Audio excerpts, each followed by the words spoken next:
Good evening, my name is Ed, as said. Obviously some of you who are on the college course I know and others of you I don't, but nice to meet you all. And yes, basically I'm going to be talking to you about the technical aspects of what you need to know to put on a gig. So everything from how you select the venue with an eye to that, to what kind of equipment you'd need, how you'd set it up, how you'd go about the sound check, which is obviously what these fine gentlemen are here for. And yes, basically just the whole procedure from start to finish from a technical point of view. So I've been a sound engineer for 7 or 8 years now, just doing live sound in various venues. And then I came to the college a couple of years ago and started doing some instructing in live sound. So I hope what I'm going to tell you should be fairly lucid and make sense. But as Alex says, if anyone has questions at any point, anything you want clarification on or you're not sure of, just go ahead and we will answer them. There's no need to wait for the end. What venues do you work? Venues like in Bath, the Chapel Arts Centre, Moles Club and the Porter. In Bristol, places like the Thekla and the Fleece and the Louisiana, and freelance for various people and promoters. So we've got a reasonable breadth of experience across the board. Done sound for some of the gentlemen here. Thank you very much. With I'd like to get your number off actually before I go. Yep, no problem at all. Okay, so yeah, basically, before we start, I just want to sort of, obviously, you will all have different expectations and ideas of putting on a gig, but the technical side really is relevant to everybody because it's, you know, it's whether you want to put on a gig where you're playing for your mates, to your mates, whether you're putting on your mates' bands, or whether you want to be getting external bands in and bringing them and sort of putting on a proper gig. But whichever it is, you need to be aware of what kind of gear you'd need to hire, what sort of cost you'd be looking at for that. And then it may be the case that sort of a grassroots level that you would be doing some sound engineering for it yourself. So obviously you need to get an idea of what would make a good band sound, how you go about the process of it, how you go about the sound check, the logistics of it all. And yeah, basically just everything you need to prepare and make the show run smoothly from a technical aspect. Obviously you gentlemen have been helping with some bits of that, so I apologise if some of this is stuff you already know, but as Alex says, you know, catering for everybody here. Absolutely, yeah. Sorry, I'm going to make a point here as well, and I'm not going to keep cutting in. Right. I will only when it's appropriate. But just to be clear, when we're talking about putting these gigs on, I'm not expecting any of you to have to literally set a PA up at the gig and literally run the decks. Wherever we work, we'll always be working with a professional engineer. But this information is really vital so you can have a full overview and ultimately comes together. So I don't want you all kind of going, oh, he's just said playing a gig in 4 weeks. So I want to set a PA up and such like that. That's not necessarily the case. So Yes. you can be at ease.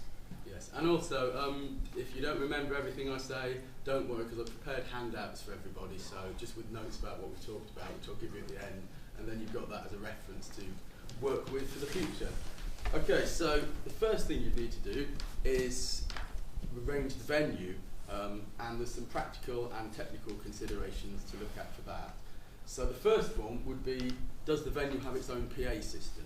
If it does have its own PA system, then that is already a big bonus because it saves you a lot of hassle of having to arrange the hire, pay for the hire, get the PA in there and set up, and it would make your job a lot simpler. So a little bit of advice is, you know, if you can find a venue with its own PA, that's brilliant. But obviously, if you can't, you know, which a lot of venues you have to hire in a PA, you need to consider, is it suitable for bringing your PA into it?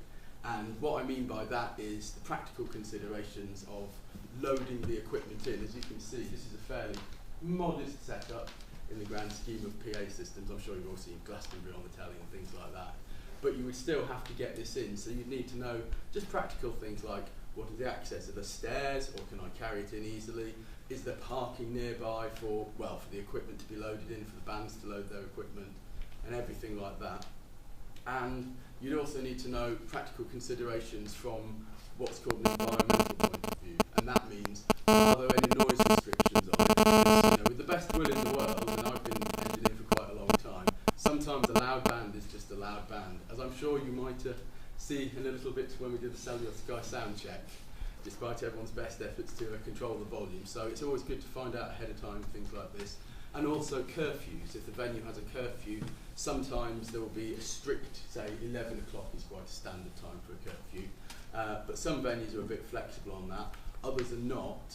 And if they're not, you need to be aware of that, because bands, with the best will in the world, will get carried away with their sets. You know, they will do encores, they may talk, there may be technical issues between songs, which just mean that it takes them a little bit longer.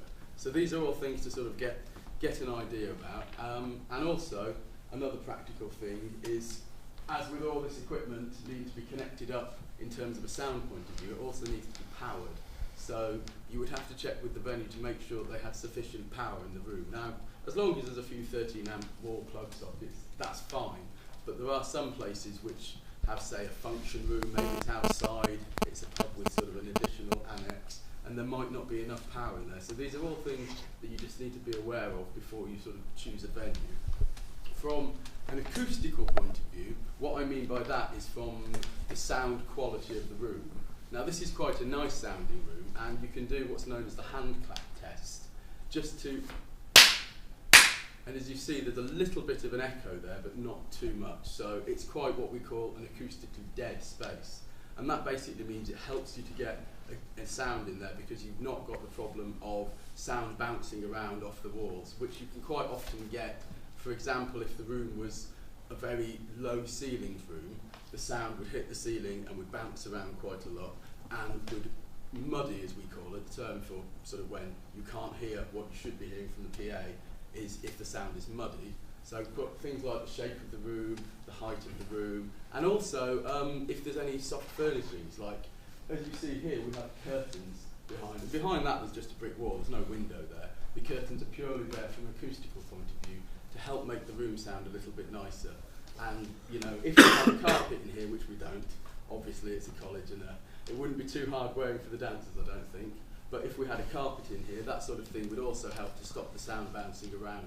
Because one of the main aims is to get as much of the wanted sound, i.e. the direct sound from the PA to the audience, and as little noise, which is the technical term for unwanted sound, as possible. So obviously you want to be able to hear what's coming through the PA, what the sound engineer is miking up, without hearing, you know, the spill of the room and it becoming muddy and clouded.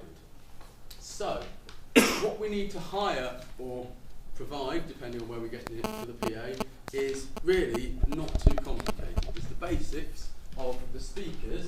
So these are the speakers, and the term for that is front of house speaker, and it's called, often abbreviated to FOH, and that's just because the sound is going to the front of the house. It's a theatrical term, but it just means to where the audience are listening. These speakers are what's known as active speakers, which means that you can plug them into the mains yourself, and then that's all you need to power them.